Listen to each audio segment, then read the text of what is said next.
ఎందుకంటే 91,000 మెజార్టీతో నేను గెలిచానన్న ఆనందం కనీసం ఒక్క క్షణం కూడా ఎంజాయ్ చేసే అవకాశం ఆయన ఇవ్వాల.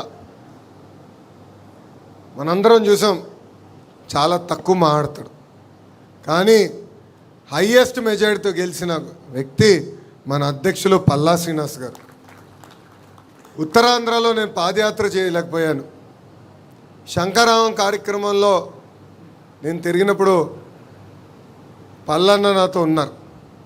అప్పుడు అడిగా ఆయన్ని, అన్న ఎప్పుడు నవ్వుతూనే ఉంటారు, ఇది మీకు ఎక్కడి నుంచి వచ్చింది, ఈ వరం దేవుడు ఎక్కడి నుంచి ఇచ్చాడు, ఇది మా అందరికీ కొంచెం అంటించండి అని చెప్తాం జరిగింది.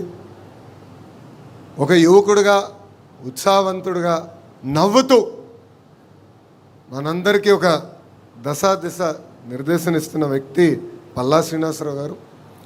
అదేవిధంగా వేదిక మీద ఉన్న పెద్దలు, పాలిట్ బ్యూరో సభ్యులు, వేదిక మీద ఉన్న సెంట్రల్ కమిటీ సభ్యులు, స్టేట్ కమిటీ సభ్యులు, అదేవిధంగా కార్యకర్తలందరికీ నా హృదయపూర్వక నమస్కారాలు. విశ్వవిఖ్యాత నట సార్వభౌమ స్వర్గీయ శ్రీ నందమూరి తారక రామారావు గారు తెలుగు ప్రజల ఆత్మగౌరవం కోసం స్థాపించిన పార్టీ తెలుగుదేశం పార్టీ. తెలుగు జాతిని ప్రపంచం పట్టంలో పెట్టిన ఒకే ఒక లెజెండ్ మన నాయకుడు చంద్రబాబు నాయుడు గారు. దేశ రాజకీయాల్లో మన పార్టీ ఒక ప్రభంజనం. పార్టీ స్థాపించిన 9 నెలల్లోనే అధికారంలోకి తీసుకొచ్చారు మన నాయకుడు అన్న ఎన్టీఆర్. మనకి గల్లీ పాలిటిక్స్ తెలుసు, ఢిల్లీ పాలిటిక్స్ కూడా బాగా అర్థమవుతుంది. ఓడిపోయినప్పుడు వెనక్కి తగ్గలేదు, గెలిచినప్పుడు కాళ్ళు ఎగరేసుకుని తిరగలేదు. నిత్యం ప్రజలకు అందుబాటులో ఉంటూ ప్రజల సమస్యలు పరిష్కరించిన పార్టీ ఒక తెలుగుదేశం పార్టీ. 44 ఏళ్ళ గొప్ప చరిత్ర ఉన్న పార్టీ మనది. అలాంటి పార్టీకి ప్రత్యేకంగా నన్ను నేషనల్ వర్కింగ్ ప్రెసిడెంట్గా నియమించిన మన అధ్యక్షులు చంద్రబాబు నాయుడు గారికి, దాంట్లో కీలక పాత్ర వహించిన వేదిక ముంద నాయకులకి పేరు పేరున నా హృదయపూర్వక ధన్యవాదములు. ఒక మాటలో చెప్పాలంటే నాకు బాధ్యత పెరిగింది.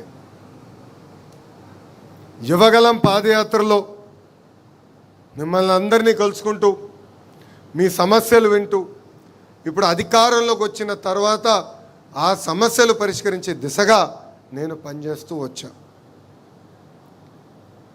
వాస్తవంగా చెప్పాలంటే ఈ పదవి అనౌన్స్ చేసినప్పుడు నేను చంద్రగిరి నియోజకవర్గంలో ఉన్నా. ఇంకా ఆ బాధ్యత నాలో, అంటే ఇంకా ఈ పదవి ఏం చేయాలి, ఎలా చేస్తే న్యాయం చేయించిన విషయం ఇప్పుడిప్పుడు నేను తెలుసుకుంటాం జరుగుతుంది. మొన్న నవ్వుతాన, ఒక పక్కన బాధ్యత, ఇంకో పక్కన ఈ బరువుని కూడా మోయాల్సిన అవసరం ఉంది. ఇది కేవలం నా ఒక్కడి వల్ల కాదు, ఎందుకంటే వేదిక మీద పాలిట్ బ్యూరో సభ్యుల వైపు నేను చూస్తున్నా, వేదిక ముందల నాయకుల వైపు నేను చూస్తున్నా. కలిసికట్టుగా మనం పనిచేయాలి, కలిసికట్టుగా మనం ముందరికి వెళ్ళాలి. అప్పుడే మనం అనుకుంది మనందరం సాధించగలుగుతాం తప్ప ఏదో నేను ఒక్కడనే చేయగలుగుతాను అన్న అహంకారం నాకు లేదు. కానీ లోకేషే అన్నీ చేయగలుగుతారని మీరు అనుకుంటే చాలా పొరపాటు పడుతున్నారు. కలిసికట్టుగా పనిచేద్దాం. ఏ ఆశయాలతో అయితే మన పార్టీని ఆనాడు విశ్వవిఖ్యాత నట సార్వభౌమ స్వర్గీయ శ్రీ నందమూరి తారక రామారావు గారు స్థాపించారో ఆ ఆశయాలతో మనం అందరం కలిసికట్టుగా ముందరికి నడవాలని ఈ సభాముఖం మిమ్మల్ని అందరినీ కోరుతున్నాం. పాదయాత్రలో నేను కార్యకర్తలకు హామీ ఇచ్చా, నాడు నేడు ఎప్పుడు మీకు అండగా నిలబడతానని చెప్పా. కార్యకర్తలు ఎప్పుడు నన్ను అడిగారు, అయ్యా అధికారంలోకి వచ్చిన తర్వాత అధ్యక్షులు కానీ మిమ్మల్ని కలిసాక కొంచెం ఇబ్బంది పడతామంటే ఆనాడే వాళ్ళకి హామీ ఇచ్చా, ఎప్పుడు నియోజకవర్గంకి నేను కానీ మన అధ్యక్షుల వారు వచ్చినా కానీ ఫస్ట్ కార్యకర్తల్ని కలిసిన తర్వాతనే మేము అధికారికంగా కార్యక్రమాలు చేస్తామని చెప్పాను. ఇచ్చిన మాట ఈరోజు మేము నిలబెట్టుకున్నాం. ఇక్కడున్న నాయకులందరూ తెలుసు, మన జాతీయ అధ్యక్షులు ఎప్పుడు నియోజకవర్గానికి వచ్చినా ప్రభుత్వ కార్యక్రమం చేసిన వెంటనే కార్యకర్తల్ని కలుస్తున్నారు. 500 మంది, 1000 మంది, 5000 మంది ఉండండి మీటింగ్లో చివరి వ్యక్తితో ఫోటో దిగిన తర్వాతనే ఆయన తిరిగి వస్తాం జరుగుతుంది. ఎందుకంటే 5 సంవత్సరాలు నరకం అనుభవించాం, అనేక ఇబ్బందులు ఎదుర్కొన్నాం. ఇక్కడ ఉన్న ప్రతి నాయకుడి పైన దొంగ కేసులు పెట్టారు, ప్రతి నాయకుడిని వేధించారు. అందుకే నేను గర్వంగా చెప్తున్నా, పుంగనూరు నియోజకవర్గంలో నామినేషన్ పత్రాలు లాగాలనుకున్నప్పుడు తొడగొట్టి మీసాలు మెలేసి రా రా అని చెప్పిన మన అంజిరెడ్డి తాతనే మీ లోకేష్కి స్ఫూర్తి. అంతేకాదు, మెడపై కత్తి పెట్టి వాళ్ళ నాయకుడికి జై చెప్పమంటే జై తెలుగుదేశం, జై చంద్రబాబు చెప్పి ప్రాణాలు కోల్పోయిన తోట చంద్రయ్యనే నాకు ఒక ఆదర్శం. పల్నాడులో ఏకంగా ఒక తల్లిపైన దాడి చేసి రక్తం కారుతున్నా కూడా చివరి ఓటు పడే వరకు బూత్లో నిలబడిన మంజుల గారే నాకు ఒక లక్ష్యం. కరెక్ట్గా కృష్ణానది గట్టుపక్కన గాంధీ గారు అని ఒక సీనియర్ నాయకుడు ఉన్నారు, అనేక మార్లు కార్పొరేటర్గా చేసిన వ్యక్తి. వాళ్ళ నాయకుడిని నిలదీస్తున్నాడని ఏకంగా కంటి చూపు పోయే విధంగా పొడిశారు. అయినా కూడా ఎత్తిన పసుపు జెండా దించకుండా, మడుమ తిప్పకుండా జై తెలుగుదేశం అన్న గాంధీ గారే నాకు స్ఫూర్తి. కోటి సభ్యత్వాలతో రికార్డులు మనందరం బద్దలు కొట్టాం. కార్యకర్తల సంక్షేమమే ఒక లక్ష్యంగా పెట్టుకుని మనందరం పనిచేసాం. గతంలో ప్రమాదంలో ఎవరైనా చనిపోతే 2 లక్షల రూపాయలు వచ్చే బీమాని ఏకంగా ఈరోజు 5 లక్షల రూపాయలు మన పార్టీ చేసింది. ఇప్పటికీ కార్యకర్తల సంక్షేమం కోసం 160 కోట్ల రూపాయలు ఖర్చు పెట్టిన ఏకైక పార్టీ ఒక తెలుగుదేశం పార్టీ.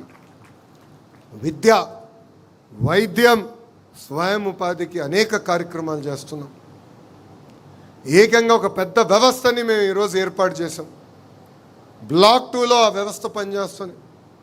కార్యకర్తలకు అండగా నిలబడతాం. కార్యకర్తల తరపున వాళ్ళ సమస్యలు పరిష్కరించే బాధ్యత మనందరం తీసుకోవాలని ఈ సభాముఖంగా కోరుతున్నాం. గడిచిన 44 ఏళ్ల ప్రయాణంలో పడ్డాం, లేచాం, కానీ ఎప్పుడు నిలబడ్డాం, ఎప్పుడూ మన అధైర్యపడలేదు. దానికి ప్రధానమైన కారణం మన సిద్ధాంతాలు. సమాజమే దేవాలయం, ప్రజలే దేవుళ్ళు అని చెప్పిన గొప్ప నాయకుడు అన్న ఎన్టీఆర్.